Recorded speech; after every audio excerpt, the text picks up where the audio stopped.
Voilà 3 choses qui peuvent faire qu'un prophète va se lever pour vous remarquer. Voilà les 3 choses que vous devez donner. Vous devez comprendre que vous devez donner quoi? Votre temps, votre trésor et votre talent. Parce que vous êtes des initiés qui savent donner ces 3 choses. Un initié donne ces 3 choses. Tu veux être initié, tu veux être un apprenti prophète. Même si vous voulez aller chez les païens, tu veux être un apprenti comian ou un apprenti gangan. Et tu n'es jamais à l'heure. La féticheuse va te chasser. On envoie œuf, tu n'envoies jamais, elle va te chasser. Si tu as force pour aller couper fagot, il faut aller couper les fagots pour envoyer. Au moins, mets ton énergie et ta force et tes talents au service de... Et c'est dans ça que tu vas prendre quoi? Grâce sur grâce, bénédiction sur bénédiction. C'est l'une des conditions, c'est l'un des contextes. Si tu donnes un et que tu as les autres que tu ne les donnes pas, ce n'est pas bon. Si tu donnes 2 et qu'il y a un que tu as que tu ne donnes pas, ce n'est pas bon.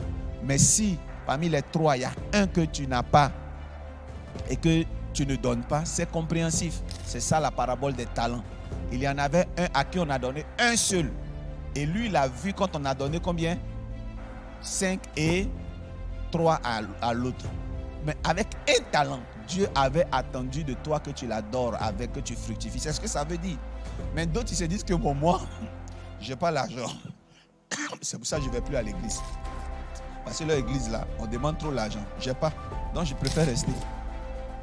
Je n'ai pas l'habit. Donc je ne vais pas à l'église. Mais tu n'as pas l'habit, mais tu as ta voix. Tu n'as pas l'argent, mais tu as ton talent que tu peux fructifier. N'enterre pas ton talent à la maison.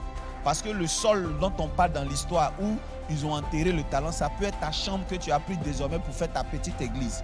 Frère, ne reste pas sur les réseaux sociaux. Sur les réseaux sociaux, on ne fait pas bien les offrandes.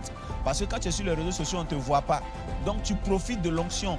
Tu dis Amen, mais à la fin, est-ce que tu as fait l'offrande? L'homme de Dieu, ils ont mis les numéros de téléphone, mais tu n'as pas fait d'offrande. Et tu dis que tu adores Dieu à la maison. Comment on peut adorer Dieu à la maison et ton adoration ne se termine pas par une offrande? Homme de Dieu, je t'admire. Je te suis sur les réseaux sociaux, c'est vrai. Mais est-ce que tu crois que tu reçois l'onction exactement comme ceux qui font le déplacement? Allez-y au Zimbabwe, allez au Nigeria. Pourquoi un homme de Dieu peut faire culte et il est devant 1000 personnes?